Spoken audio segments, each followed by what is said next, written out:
Some of the great West Perth players in this victorious 1935 Grand Final were Tyson, Leonard, Drew, Orinko Sr., Tetley and Rinaldi.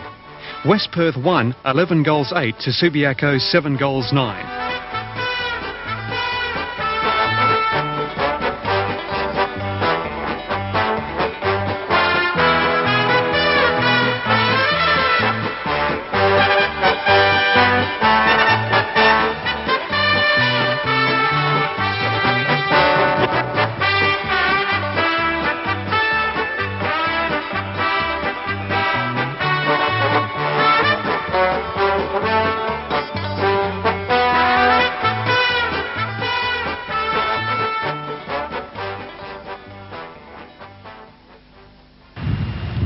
Stan Pops Hale coached West Perth very successfully too between 1947 and 1952.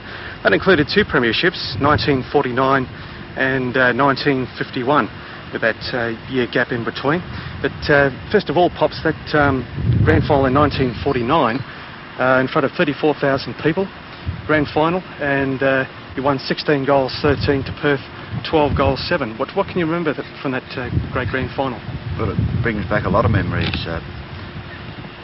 Because I was appointed playing coach as a set of 1947, and we'd been defeated in the 1947 grand final, defeated in the 1948 grand final, so it was 3 in a row that we'd lined up to, and we just couldn't afford to lose that one.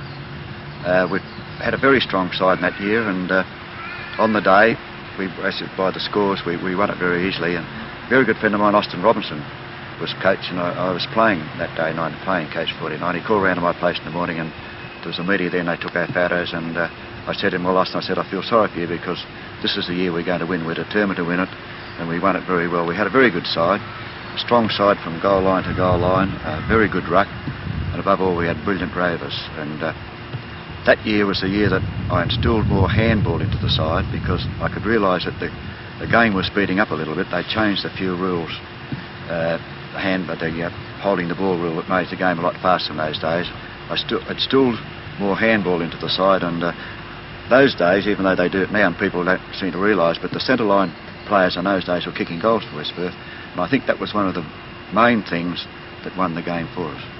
Pops, one of the great players, of course, it must have been not only in that grand final but overall to have in the side one of the greatest goal kickers for West Perth, Ray Scott. Well, in those days, especially in those days when I was playing, you had to have a good full forward.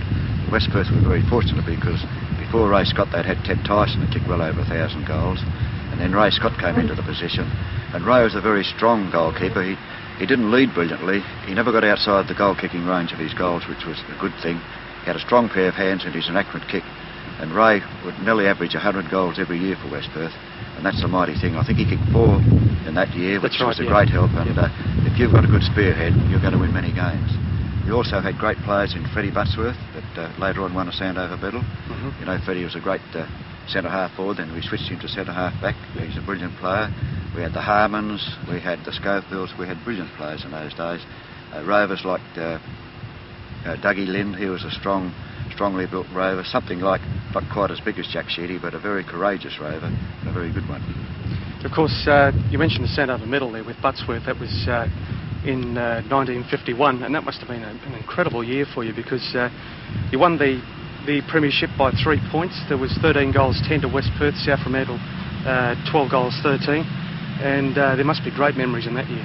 Well, that was great memories because that was was the Jubilee year, and South Fremantle were red hot favourites. We were the underdogs, and unfortunately I broke my ankle in the final round of the game before that, and I didn't play, and that was the first time I'd caped the side from the boundary. But it was an amazing day. It was a very windy day. It was about at least an 8-goal win down the centre of CB Oval. We had the breeze in the first quarter, and we went into the last quarter about 8 goals in front. So I said to the players at three-quarter time, I said, we've worked it out, we've got to kick 1 goal, and I think we can win this.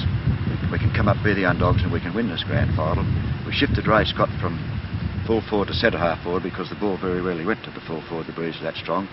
We instructed the players that if the ball gets up there, Scotty gets it, he's got to make full pace for the goals, and he's got to kick that goal, which he kicked one in the last quarter, and that won it for us. But that year, that was the year that Freddie Buttsworth won the Sandover medal. Ray Scott won the goal kicking, Mary Porter won the Simpson Medal for the best player in the grand final. We won the Premiership, I think, in the seconds. A young up-and player called Keith London, won the seconds award as the best player. So that was a great year for West Perth, and seeing it with underdogs, it gave us the greatest thrill that we could have had. And I put more pleasure in winning that grand final than winning the 1949 one.